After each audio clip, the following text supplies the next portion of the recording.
RPF के वर्दीधारियों ने अपहरण की घटना को दिया अंजाम। आगरा पुलिस ने महज 8 घंटे में अपहरण का किया खुलासा। सनसनीखेज वारदात का किया खुलासा। दरोगा सहित 4 पुलिसकर्मियों ने अपहरण की वारदात को दिया था अंजाम। आगरा के राजा मंडी चौकी सहित अन्य जगहों पर दोनों अपहरणों को रखा था। अपहरणकर्ताओं ने 4 लाख की मांग की फिरौती। साले और जीजा का रात 1 बजे किया था अपहरण। आगरा पुलिस की तत्परता से अपहरणकर्ताओं से पुलिस ने अपहरण को सकुशल किया बरामद। पुलिस ने आरोपियों से 12,000 रुपये और एक मोबाइल और एक कार की बरामद। तीनों आरोपी आगरा कैंट के आरपीएफ थाने में थे तैनात। 2 आरोपी अभी भी पुलिस की गिरफ्त से हैं दूर। थाना मलपुरा के गांव अभयपुरा का है पूरा मामला। डीसीपी वेस्ट सतीश गुप्ता ने टीम लगाकर सनसनीखेज वारदात का किया था खुलासा। पुलिस ने गंभीर धाराओं में तीनों आरोपियों को भेजा जेल। पूरा मामला थाना मलपुरा के गांव अभयपुरा का है, जो कि काजिम उम्र 26 साल और इकरार उम्र 28 साल उनके परिवार वाले अपने घर गांव अभयपुरा में सो रहे थे। तभी देर रात 1 बजे उनके घर पर आरपीएफ के जवान आकर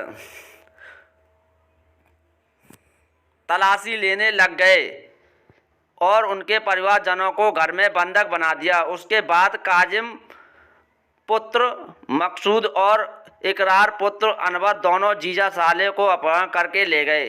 फिर करीब 3 बजे फोन आया और 4 लाख रुपए की मांग की। इसकी सूचना परिवारजनों ने थाना मलपुरा पुलिस को दी तो पुलिस ने तुरंत तत्परता दिखाते हुए आरपीएफ के जवानों को अमर होटल के पास शमशाबाद रोड पर पकड़ लिया और कार्रवाई करके जेल भेज दिया।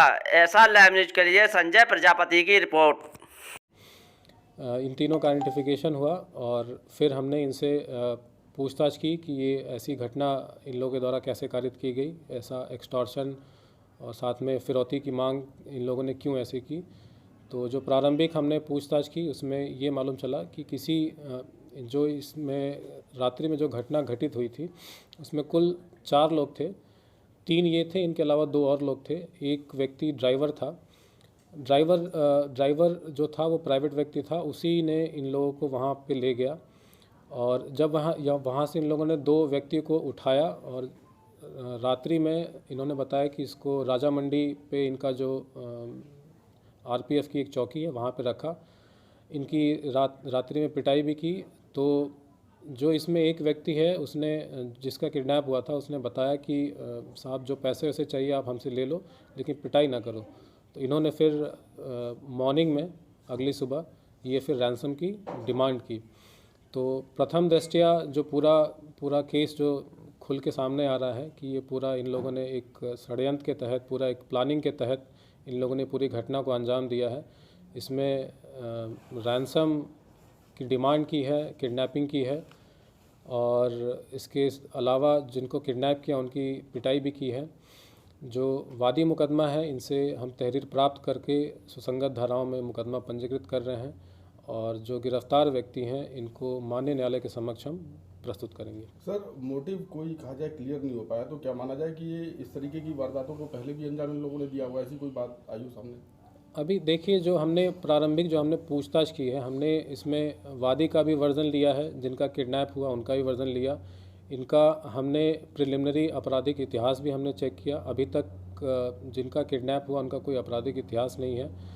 दूसरा, हमने इसमें ये भी जानकारी करने की जानकारी की कोशिश की कि जिनका किडनैप हुआ है क्या इन पे कभी कोई मुकदमा पंजीकृत हुआ हो किसी थाने में या कोई अपराध में ये लिप्त हैं। तो अभी तक कोई इन पे कोई मुकदमा पंजीकृत होना नहीं पाया गया है, ना ही किसी अपराध में अभी तक हमारी जानकारी में कोई ऐसी तथ्य आए हों जिससे ये स्थापित हो सके कि किसी घटना को इन लोगों ने अंजाम दिया है, जिसके चलते आरपीएफ द्वारा इनको रात्रि में ऐसे इस तरीके से इनको वहाँ से उठाना, इनके घर से इस तरीके से, जो कि प्रथम दृष्टया पूरा इस्टेब्लिश करता है कि ये पूरा मोटिव जो था इनका बिल्कुल गलत था। और जब इन्होंने किडनैप कर लिया उसके बाद इन्होंने जो रैंसम इससे एक्सट्रैक्ट किया वो बिल्कुल भी एक सरकारी सेवक को शोभा नहीं देता और इसीलिए सुसंगत धाराओं में इन पर मुकदमा पंजीकृत किया जा रहा है और उचित वैधानिक कार्रवाई इन पे अमल लाई जाएगी। क्या नाम है आपका? मेरा नाम साजिद है। कहाँ के निवासी हैं? मैं अभयपुरा में रहता हूँ। ये किडनैपिंग का मामला क्या पूरी घटना है? ये रात में सामने देखिए। वर्दी में आए थे 5 लोग, 4 लोग वर्दी में थे, एक लोग सिविल था, वो जो गाड़ी में बैठा था बोलेरो में, और क्या बोलते हैं 2 जन अंदर आए थे, 2 जन अंदर छत पे चढ़ गए थे, फिर चारों ही अंदर आ गए थे।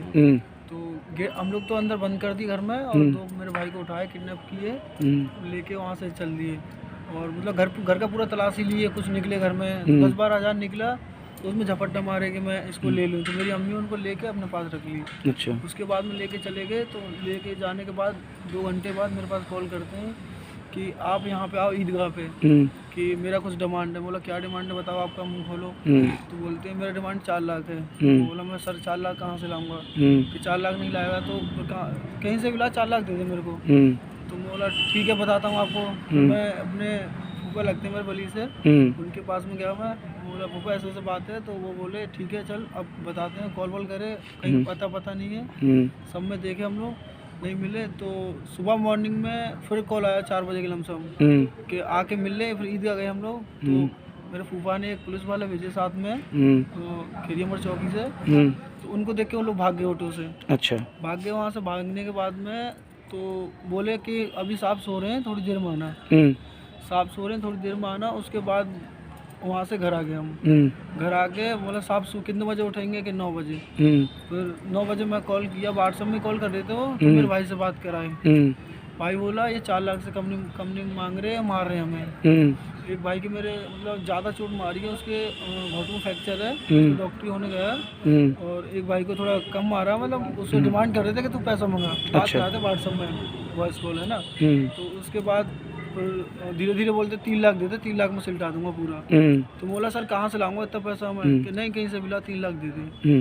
तो फिर हम लोग RPF थाना, रेलवे थाना, जितने थाना है ना, सब थाने में देखने कि यहाँ पे हो गए शायद। तो वहाँ पे भी कहीं अता पता ना लगा। तो मेरे तो फूफा है, उनने थोड़ा लगाया, ट्रेस पे नंबर लगवाया। तो धीरे धीरे उनका ट्रेस लोहा मंडी के आसपास निकला। अच्छा। तो उसके बाद उनने डिमांड रखी कि पुष्पांजलि हॉस्पिटल के पास आओ। अच्छा। तो बोले आप 2 लाख लेके आ जाओ, 2 लाख में सिलटा दूंगा, इससे कम नहीं कर पाऊंगा मैं। तो बोला ठीक है सर। तो उसके बाद मेरे फूफा है, वो मेरे को मलपुरा थाना ले गए। अच्छा। यहाँ पे एसओ साहब बैठे थे। अच्छा, मुझे ये बताइए कि किडनैपिंग क्या लोगों की हुई? 2 जनों की। क्या क्या नाम थे उनके? काजिम और इकरार। कितनी उम्र है उनकी? 26 साल की, 28 साल की। अच्छा, अब मुझे ये बताइए कि किडनैपिंग क्यों की उन्होंने, क्या वजह रही? तो क्या उनको ही बताओ क्या वजह होगी, क्या उन लोग पगला गए हों, दारू वारू पिए थे, क्या पता क्या थी उनको मूड है। मतलब कोई डिपार्टमेंट के आदमी थे क्या? RPF वाले थे और कैंट के थे, अभी यहाँ से गए। नहीं, जब अब वो अगर RPF के जवान हैं तो उन्होंने ये ऐसा कृत्य किया है, तो ये घटना उनको शायद ही पता होगी क्यों। नहीं, आपको कैसे जानते थे वो? क्या कोई रिलेशन था या कोई जानकारी? पहली बार ही देखा हूँ, आज तक देखा नहीं। जैसे वो किडनैपिंग जिसकी की थी, क्या उनको जानते थे वो? नहीं जानते थे। ऐसा कुछ नहीं है। अब आगे बता, आगे किस प्रकार को पकड़े, कैसे पकड़े गए हैं फिर? थे यहाँ से एसओ साहब को पास आया मैं, तो बोला मैं सर ऐसा बात है। तो एसओ साहब मौजूद मिले थे, उनने मेरी हेल्प फुल करी कि तू फिक्र मत कर, मैं सब कुछ संभाल लूँगा। तो एसओ साहब को जस्ट सामने कॉल आया उसका, बोलता है 2 लाख लेके जल्दी अमर होटल के पास आ जा। अच्छा। अब ज़्यादा वेट नहीं कर पाऊँगा मैं। तो मैं उसको बोला मैं सदर HDFC बैंक में हूँ और पैसा ले रहा हूँ यहाँ से, उधारी मांगा मैंने सब दोस्तों से, लेके आऊँगा। मैं उसको बहाना लगा रहा था। तो बोला कैसे भी कर पैसे लेके आ जाओ। एसओ साहब में बात हुआ, तो एसओ साहब ने अपनी टीम में जो भी है तैयार करा। तैयार करने के बाद में फटाक से निकल गए यहाँ से। निकले, टीम फैला के वहाँ पे और प्रशासन मिल गया था। तो जो अमर होटल है ना, उसके बराबर में शमशाबाद रोड है। अच्छा। तो वहाँ पे वही 10-12 मिनट लगा था पहुँचने के बाद में। फिर कॉल आया कि आ गया। मैं बोला हाँ आ गया। कहाँ पे? बोला अमर होटल। तो बोला आजा, लेके आजा, अकेले आइए, बैग में पैसा लेके। बोला हाँ ठीक है, बैग में पैसा लाया हूँ मैं, अकेला आई हो। तो मैं वहाँ से एक एसओ साहब ने मुझे गाड़ी दी थी स्विफ्ट, तो उसको चला के लेके गया मैं। थोड़ा सा बड़ा, उससे पहले एसओ साहब की टीम ने उनको पकड़ लिया। अच्छा, जो पकड़े हैं उनके नाम वगैरह जानते हैं आप? मेरे को नाम नॉलेज नहीं है, नाम हमको नहीं पता। ठीक।